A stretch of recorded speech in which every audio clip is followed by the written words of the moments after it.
So for the second time in Watchless Wednesday history, we're going to be picking a fight today. Now, FedEx is a company that I've been wanting to make a video on for a while now, or at least since their last earnings report. And the other day I received a request from Monster Blaine asking if I could do a comparison video between FedEx and UPS. And that had me thinking, which is the better stock for you to own in your portfolio? Well, let's go ahead and ring that bell and find out. Hey everyone, thanks for joining me today. My name is Matt, and as I mentioned in the intro, today we're going to be doing a comparison between FedEx and UPS, and we'll see which one we're going to add to the Watchless Wednesday portfolio. Now before I say that, let me just say, deep breath first.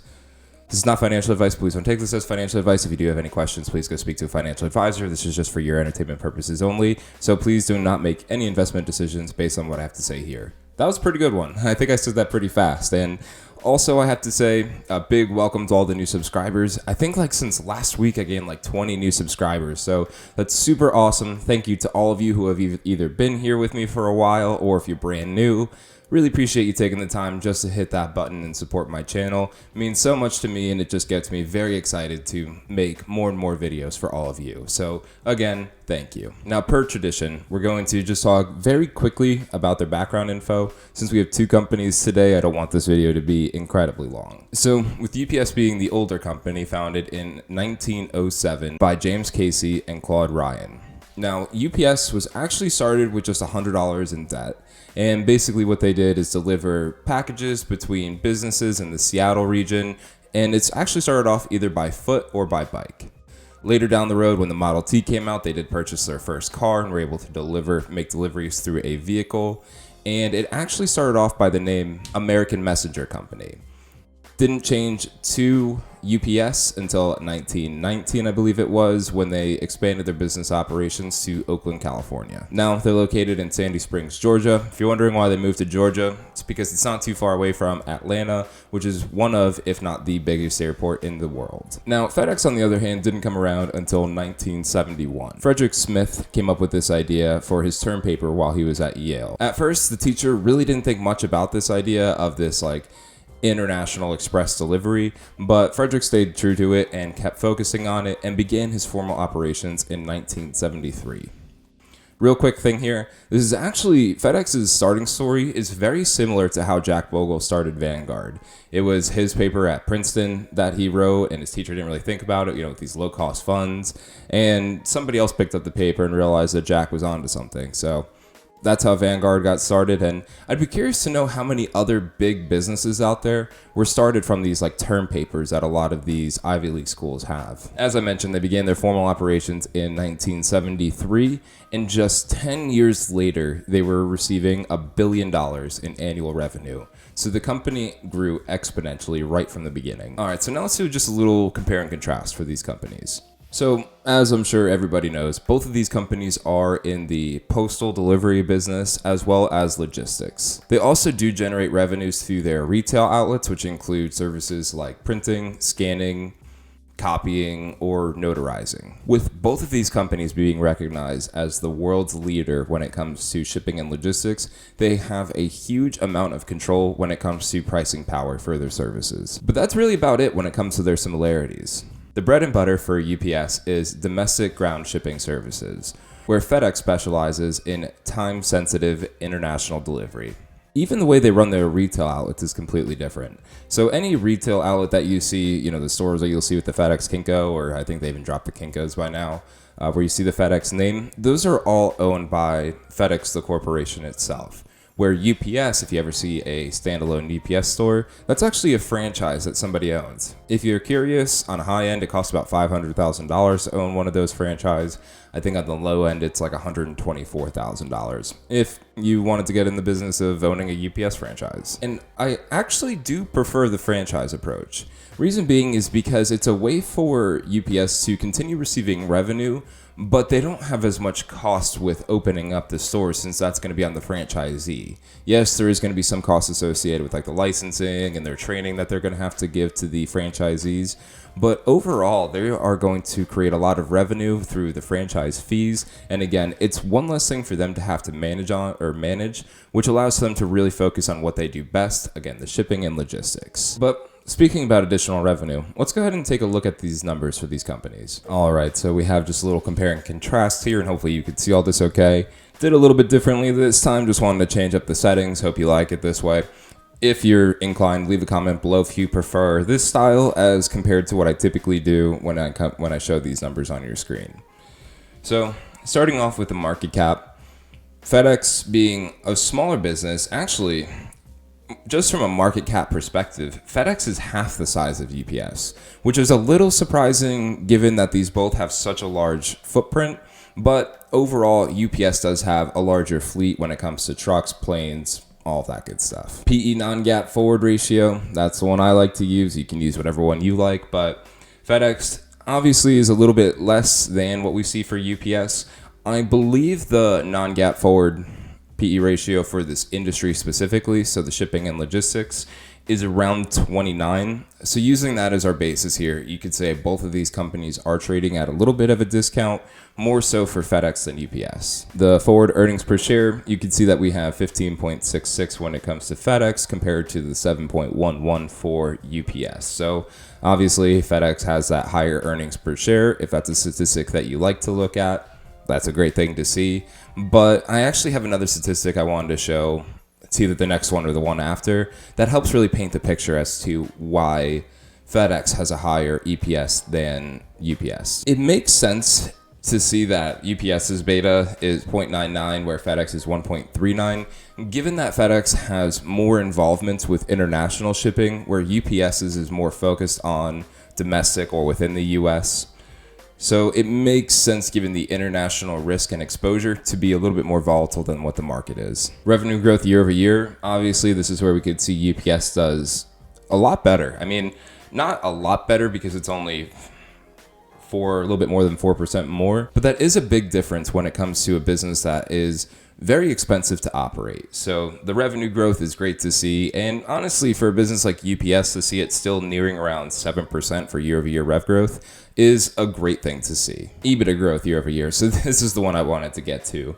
So 43.02% for FedEx compared to UPS, which is 5.86%. So reason why this is relevant and how it pertains to the earnings per share is because EBITDA growth is a way of seeing how efficient the company is when it comes to cash flow and their operating revenue.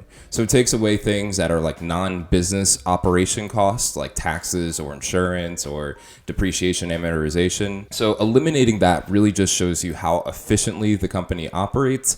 And ultimately, that makes sense why FedEx has a higher earnings per share, because earnings per share is basically like your net revenue divided by your outstanding shares. And so seeing that FedEx has a higher earnings per share, as well as this very large EBITDA growth, makes sense compared to UPS's, which again, both of those are a little bit lower. Not sure if that makes sense, but hopefully that helps you understand why. Again, it's just always important to look at more than one statistic because a lot of these do help interpret each other, and just something I wanted to point out there. So hopefully I didn't lose anybody with that. Net income margin. Now, this was a little bit of a surprise, but again, net income different than net revenue. So UPS does a little bit better of a job here when it comes to actually managing the money that they receive or by paying as less to receive the money. So 5.66% compared to 2.5%. Again, not a huge deal, but when you look at revenue growth and net income margins, again, they're kind of in line with each other. And I guess that's maybe the point I'm trying to get at here with showing you these different statistics, is how this all kind of ties together. So earnings per share for FedEx kind of correlates directly with the EBITDA growth, where the revenue growth and the net income margin go hand in hand with UPS. Hopefully that makes sense. Dividend yield. So one of the reasons why everybody loves UPS is they do pay a great dividend. I was surprised to see that FedEx does not pay that significant of a dividend. And I really don't fully understand why, but I'm guessing that has to do with, again, the international exposure and the risk associated with that. Maybe it makes more sense for FedEx to have a little bit more cash on hand than paying it out to the investors. The payout ratio. I mean, this was crazy. I don't think I've actually seen a payout ratio that low. Usually they're like 30%. I've seen as high as 75%, but 16% is a very low dividend payout ratio. Now, truthfully, as most of you know, I'm a growth investor, so I like watching my money grow from 10 to 30. As opposed to having it stay still but receiving a dividend. You know, when it comes to dividends, I like REITs or something that produces a monthly income. So for FedEx, it's a nice incentive to have, but really it's not why I'd be buying that stock. Where I think if I were to add UPS, it would truly be because it's a dividend play and an income producing investment. So take that in mind if you're trying to decide between these two. If dividends are important, that might put UPS in your favor. But if you're looking for growth or a little bit of the international exposure, then maybe FedEx is the one that you would favor. And lastly here, the quick ratio. So now it kind of all ties together because we could see here, obviously with FedEx having the lower payout ratio and dividend yield, they have the higher quick ratio, meaning that they do have more short-term assets, otherwise known as cash, as opposed to UPS, who does pay out more money in dividends, meaning that they do have the lower quick ratio. Now, admittedly, as I mentioned before, these are not cheap companies to run. So for both of them to have a quick ratio over 1 is a great thing to see. When you take into consideration how much an airplane costs, storing those at hangars, then fueling those jets, then having their fleets, the logistics systems, that's why the logistics for these businesses is so important, because they're not cheap to run, but it's great to see that both of these do a really good job when it comes to handling their money. Now, after reviewing those numbers, I have to say both companies look promising to me. From a very basic standpoint, I would say that neither one of them are incredibly overvalued or undervalued in either direction, and a lot of their numbers really correlated well between each other, so I didn't see any nuances or anything that raised any flags to me when it comes to analyzing these numbers. So as I mentioned, I always like to take it a step further and just see what other information's out there to help make sure we're making the best decision for this. Now, on Simply Wall Street, as you can see, this is my go-to website. I should always say I'm not like sponsored or paid by Simply Wall Street or anything like that. If any of you happen to work for Simply Wall Street, and if you're looking for somebody to promote your website, hey, I'm always up for an opportunity. Leave your email below and we'll definitely talk about that. I gained like 20 subscribers last week, so I might be a good person to include. But as you can see here, I love this snowflake analysis. This is actually how I learned about Simply Wall Street, or what made me attracted to it. And we could see both of these companies, and actually let me scroll up so you can see. So the one on the right is UPS, one on the left is FedEx. So looking at it from this perspective alone, we could see both pays a dividend. As we saw, UPS is a little bit more favorable. The one thing that stood out here to me the most is the health. So the health for UPS is a little bit better than what we'll see for FedEx.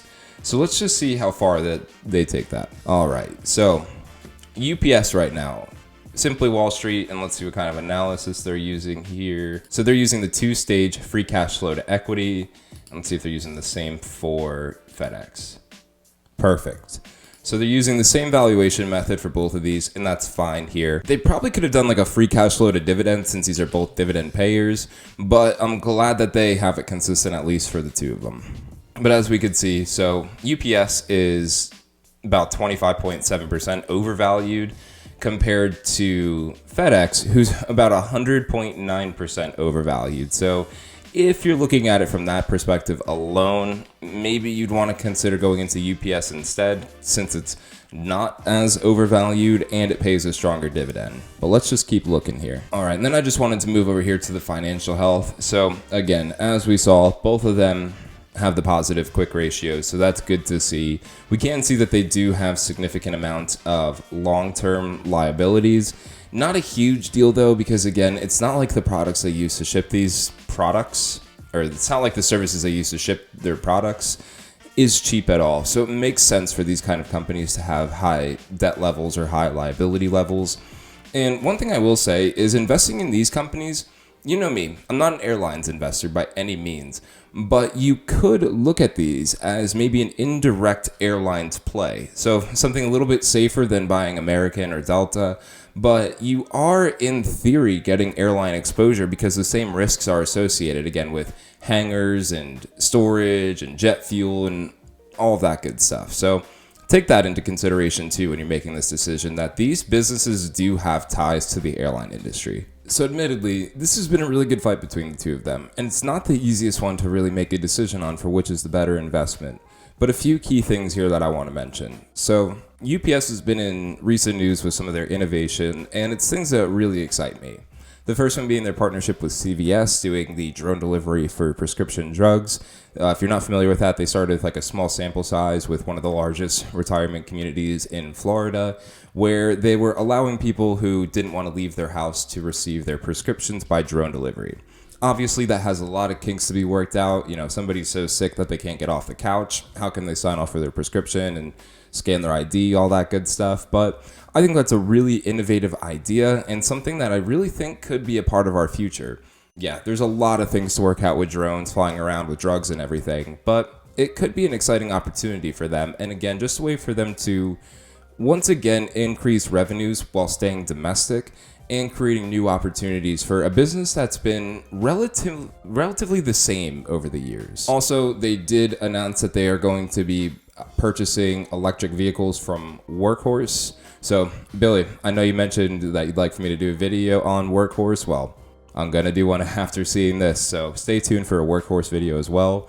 But again, I think that buying the electronic trucks is going to be a very smart move for them, because fuel costs is always going to be a variable cost associated with running their business. Sometimes it's cheap, other times it's expensive. I guess I should stop moving my hands as much. But anyway, sometimes it could be very expensive, and again, it's a variable cost, so it's hard to produce or predict future revenues or profit margins when you have such a fluctuating cost associated with your operations. So electric vehicles is something that I'm very excited on, and I'll be very excited to see how this works out for UPS. Now, when it comes to FedEx, they do have the international exposure, and I am a believer that you should have some investments in the international markets. It shouldn't always be just domestic, especially if you're in the US, because emerging markets is really where you can make your profits. That said, this is a domestic stock, so they do have to handle things like tariff issues or inflation factors when it comes to their business operations as well. So I think when it comes down to this, if I'm just speaking from my own point of view here, I think FedEx is a little bit more risky of an investment with the fact that they have so much business involved with international business. And UPS might be a little bit safer of an investment because they pay the dividend, they do a lot of domestic business. And one other advantage that UPS has is the rise in e-commerce. So e-commerce, these like small package shipping of products that people sell from like their Shopify stores, or selling bracelets from Etsy, or whatever it is that you might ship from an e-commerce store, has played very well into UPS's business model, because again, their bread and butter was the domestic ground shipping, where FedEx was the fast-tracked whatever international shipping. So I've seen that FedEx, just from reports, has had to kind of change their business model a little bit to adapt and be able to compete with UPS when it comes to these e-commerce sales. So overall, I think that FedEx is going to be the riskier investment, but I don't see why you wouldn't necessarily need to have both of these in your portfolio. Or I think both of these could really fit in your portfolio. I think that having the paying out dividend from UPS is a great thing to have. It's a great dividend payout, and obviously they do very well domestically. But there's a growth side to FedEx that we don't necessarily get with UPS. And so for that reason, I think it could be a good idea to have both of these positions inside of your portfolio. And ultimately, it's just up to you to decide which one you're going to put more emphasis or more weight on. So I'm going to go ahead and pull up the paper trading here. I'll be right back with you, and you'll see how I'm going to break this down. All right, so here we are with the paper trading. I already have UPS pulled up, so I'm going to put it in order for 25 shares at the market, which should be around the 43.86. So let's send that one off. All right, that one's already been filled. So now let's go ahead and add FedEx to the portfolio. So we did the 25 shares of UPS. It's honestly the one that I feel is the safer investment, and that's really what I'm trying to do with this portfolio here, is be more on the conservative side. Again, when I personally invest, I like growth more than I like dividends for the most part. But for this portfolio here, and just trying to show how to build a sustainable portfolio during uncertain times, that's why I'm focusing more on the safety and security aspect of these investments. So that's why I'm weighting UPS a little bit heavier than I will for FedEx.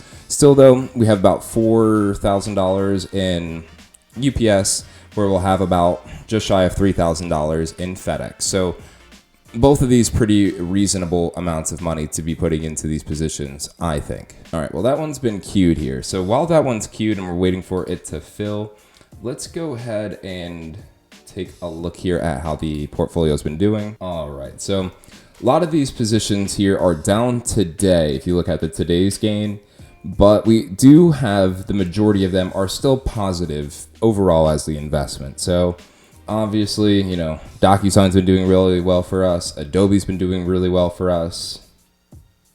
Home Depot's been doing fantastic for us, and same with Lululemon. Lululemon's been a roller coaster ride. That one has been hard to keep, you know, stay true to your investment philosophy and not sell out of the position, because one day it'll be up like $1,000, next day it'll be down $300. Now we're up $647. So that one is not one for the fan of heart. So if you do not like volatility, stay away from Lululemon. I love it though as an investment, so that's why I still have it. And let's see here. So O shares down. That is totally fine because that's a pure income play. That has nothing to do with growth. Peloton's up almost $7,000. That's crazy. I almost wanted to sell that one when it hit $50 a share, thinking it was overvalued, and now it's at $132 a share. That's crazy. All right, so we've lost some money on UPS. Let's go UPS. Great start. And lastly here, I should just mention, I did sell about 10 shares of Spotify. Reason being is because we were running low on money. As you can see, we now have $0 left in this account here. Did that get filled? All right, yeah. So as you can see, we now have $0 left to cash in this account. So it's all invested in stocks. What I'm considering doing though, since we don't have any money and I really don't want to, you know, put an axe to the series because we ran out of money, is I think I saw Webull has paper trading and it gives you $1 million to start off with instead of 100,000. So I might just leave this portfolio active and then switch over the new ones to Webull. Including the dividends payouts, the account itself is up $19,700, give or take. And not including any cash or payouts or anything along those lines, it's up $18,600. So again, as I always say, I am very happy to see that this portfolio has performed well and ultimately left us in the green. I think during times of uncertainty like this, it really could have gone either way. And now that I've invested in like 28 different stocks, including ETFs, I'm very happy that we're still positive with this because market's volatile right now and everybody knows that, and people are not winning on every trade like this portfolio has done. So I think we're in a great spot here, and I really don't see any reason to make any other changes other than maybe selling out of the rest of Spotify just because I really haven't been happy with the performance of that one, but that'll be a road that we'll cross later. So yeah, again, if you're considering adding FedEx or UPS to your portfolio, there's nothing wrong with splitting the difference and owning two in your account because they do have different approaches that can offer you different opportunities. That said, if you're looking for more safety, UPS might be the one for you to maybe focus on a little bit more, as opposed to if you're looking for the risk, more international business and potentially with growth, then I might want to focus on FedEx. But ultimately, that's going to be your decision to make. I don't want to make that decision for you. And again, when in doubt, these are both great companies with stellar numbers, and there's nothing wrong with owning both like we did here today if you just can't make that decision on your own. Or speak to an advisor so they can make that decision for you. So I guess that's where we're going to wrap up here today. So stay tuned for my workhorse video. We will be talking about that one shortly, as well as I've been receiving a bunch of other suggestions from all of you. So please keep them coming. It really helps me out because it makes it so much easier for me to focus on a topic, post a video, and then move on to the next one as opposed to thinking about what to do. So love the suggestions. Please don't stop them. Let me know what companies you want me to look at, or if there's any just like fundamental topics like what is EBITDA or PE and all that stuff. I can also make videos on that just to help make sure we're